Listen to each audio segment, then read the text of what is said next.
تم توبہ کرنے والے بنو، میں تمہارے سارے معاف کروں گا۔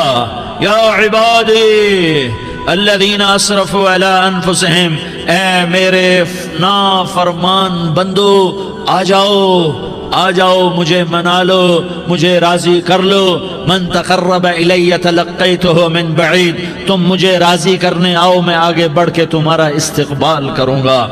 کوئی ناراض، میں کسی سے ناراض ہو جاؤں، وہ مجھے منانے آئے تو میں اس کا استقبال کروں گا یا منہ موڑ کے بیٹھوں گا اور اسے سلواتیں سناؤں گا، جلی کٹی سناؤں گا؟ میرا رب کہتا ہے لیاری کا جو مجھے راضی کرنے آتا ہے میں آگے بڑھ کے اس کا استقبال کرتا ہوں۔ میں کہتا ہوں آجا میرا بندہ، میں تو کب سے تیرے انتظار میں تھا کہ کب توبہ کرے گا اور میں معاف کروں گا، کب توبہ کرے گا اور میں معاف کروں گا۔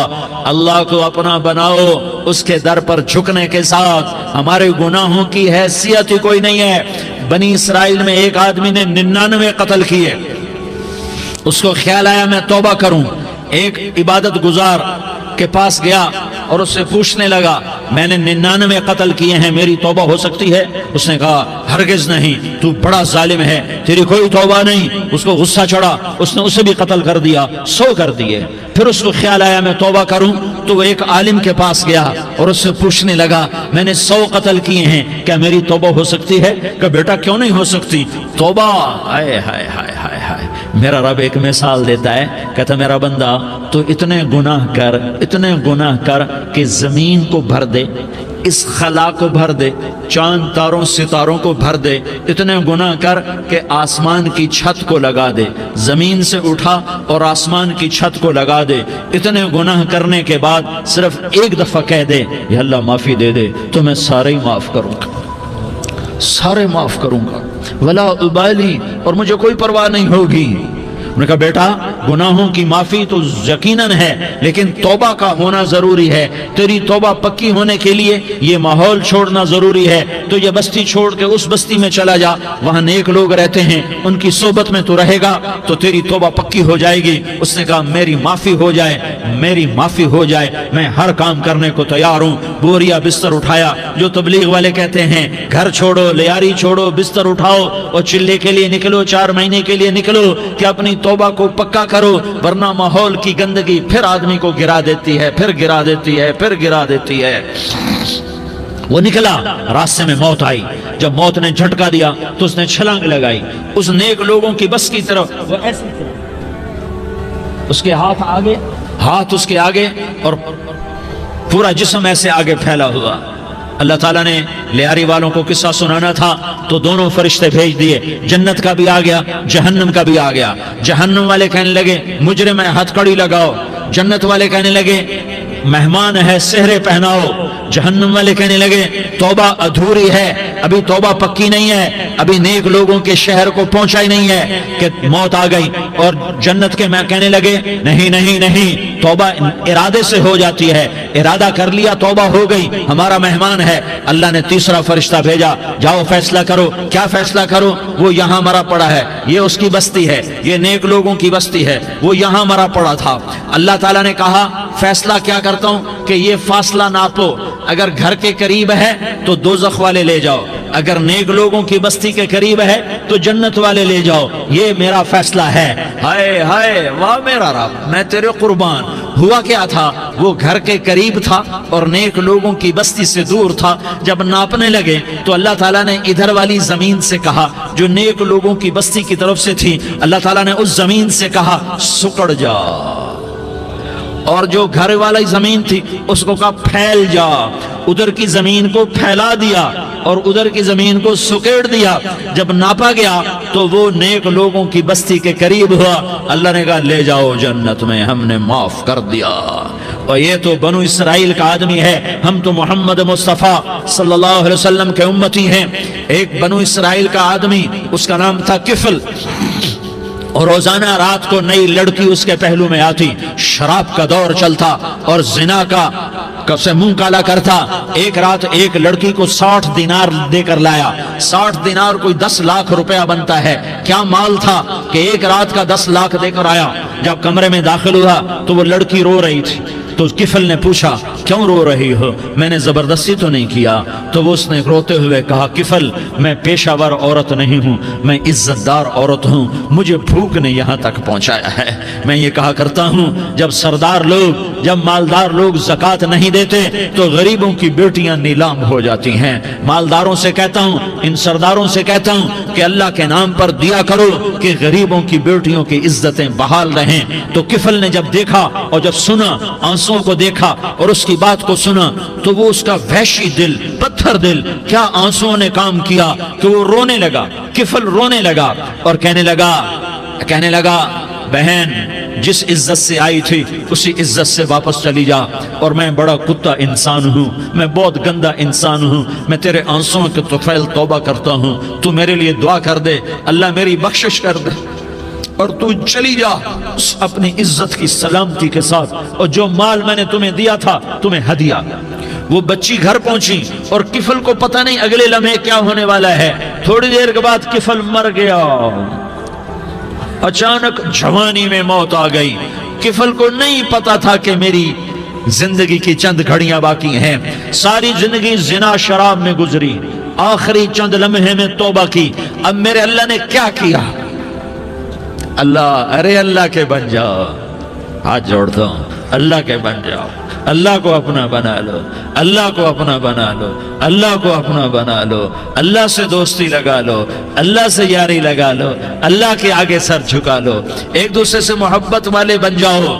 ہاں یہ وہ شخص تھا، کل اس کی میت کو دیکھ کر کوئی اس کو کندھا دینے نہ تھا، اس کے اپنے بھی اس کو غسل نہ دیتے، اس کے اپنے اس کو کفن نہ دیتے، یہ ایسا ظالم بدماش نافرمان تھا۔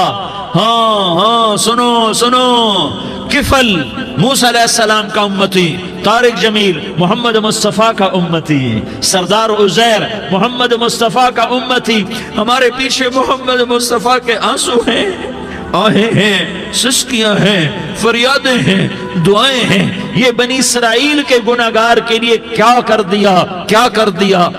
دیا۔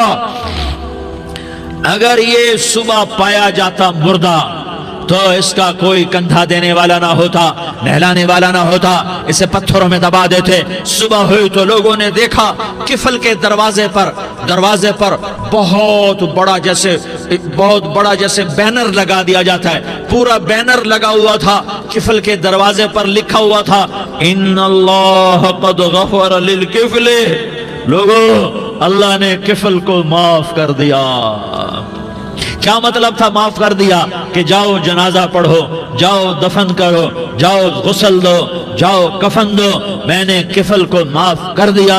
میرے بھائیو اپنے اللہ سے اپنا تعلق بناؤ، اور اللہ سے تعلق بنتا ہے توبہ کے ساتھ، اس کے در پر حاضری دینے کے ساتھ، اور محمد مصطفیٰ صلی اللہ علیہ وسلم کی غلامی کے ساتھ۔ اللہ کو ایک ہی ہستی سے پیار ہوا، وہ محمد الرسول اللہ ہیں، ایک ہی سے محبت کی، وہ محمد الرسول اللہ ہیں، ایک کو اپنا حبیب بنایا، وہ محمد الرسول اللہ ہیں، ایک کو خاتم الانبیاء بنایا، وہ محمد الرسول اللہ ہیں، ایک کو حبیب اللہ بنایا، وہ محمد الرسول اللہ ہیں، ایک کو سارے عالم کا نبی بنایا، وہ محمد الرسول اللہ ہیں، ایک کو رحمت للعالمین بنایا، وہ محمد الرسول اللہ ہیں، ایک کو شافع محشر بنایا، وہ محمد الرسول اللہ ہیں، ایک کو ساقی کوثر بنایا، وہ محمد الرسول اللہ ہیں، ایک کے ہاتھ میں چابی پکڑائی وہ جنت کی، وہ محمد الرسول اللہ ہیں، ایک کے لیے جنت کو مزین مسخر فرمایا، اور آپ کے بغیر جنت کے دروازہ نہیں کھل سکتا اس کا اعلان فرمایا،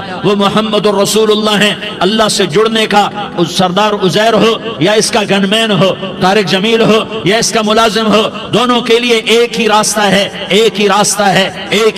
ہے۔ یہ میری بہنیں جو جمع ہیں ان کے لیے ایک ہی راستہ ہے کہ حضرت محمد مصطفیٰ صلی اللہ علیہ وسلم کی غلامی میں آ جائیں۔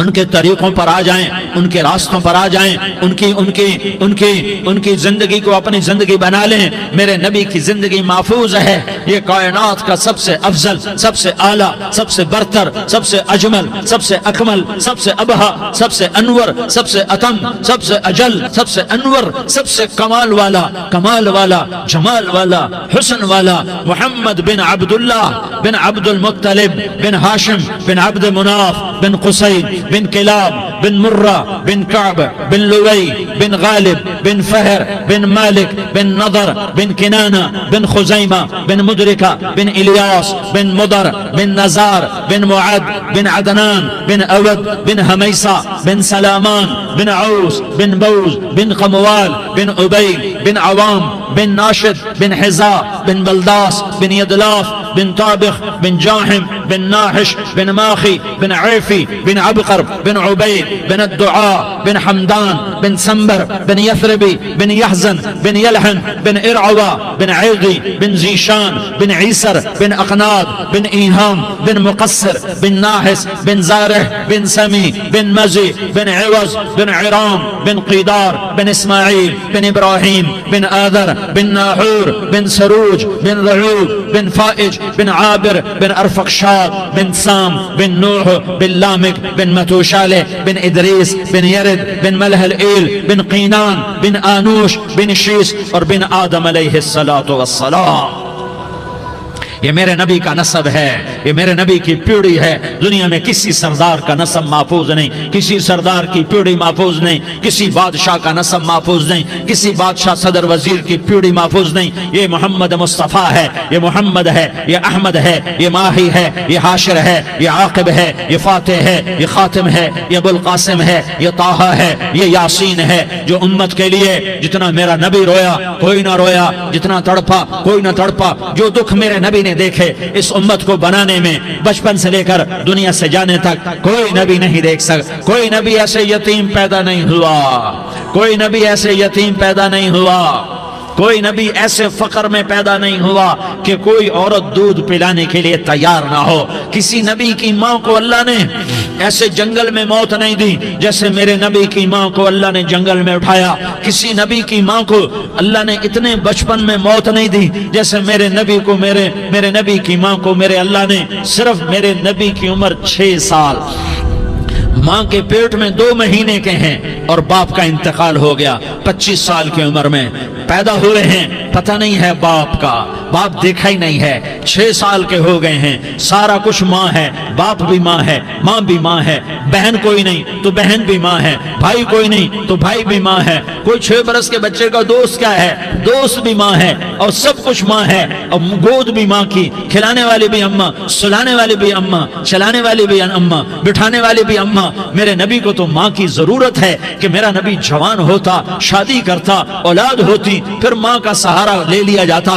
ہائے میں قربان جاؤں، میرے نبی کی عمر 6 سال اور آپ مدینہ گئے ہیں اپنی ماں کے ساتھ، اپنے باپ کی اپنے خامند کی قبر کی زیارت کے لیے حضرت آمنہ نے سفر کیا، وہاں پہنچی، 1 مہینہ قیام کیا، واپسی شروع ہوئی۔ ابوا کے مقام پر 3 افراد، ام ایمن، میرا نبی، میرے نبی کی ماں، 3 افراد۔ سن 2000 میں ابوا گیا، ابوا کے آگے جنگل میں گیا اور حضرت آمنہ کی قبر کو ڈھونڈا۔ میں نے زندگی سفروں میں گزار دی، میری زندگی ساری سفروں میں گزری، اور سفروں میں کیفیات واردات مختلف دیکھی۔ میں بیت اللہ کے اندر 2 دفعہ داخل ہوا اور وہاں نمازیں پڑھی، نفل پڑھے، پر جو کیفیت میں نے حضرت آمنہ کی قبر پہ دیکھی میں نے بیت اللہ کے اندر بھی نہ دیکھی، کہ میں وہاں کھڑا ہوا 1400 سال پیچھے دیکھ رہا تھا، چاروں طرف جنگل تھا، چاروں طرف کالے پہاڑ تھے اور کانٹے دار جھاڑیاں تھیں، اور چھوٹے چھوٹے کیکر تھے اور سخت ان کے کانٹے تھے، بڑے بڑے پتھر تھے،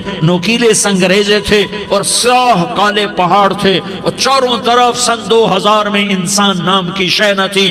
14 صدی پیچھے میں نے مڑ کے دیکھا کہ میرے نبی کی ماں صرف 25 سال کی عمر میں ہارٹ اٹیک نے پکڑا اور آپ گری ایسے ایسے اوپر چبوترا سا تھا، کوئی 40-50 فٹ اونچا پہاڑ ہے جہاں میرے نبی کی ماں پر موت نے وار کیا۔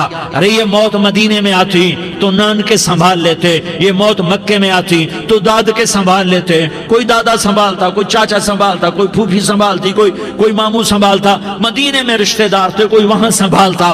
یہ میرے رب نے کیا کیا؟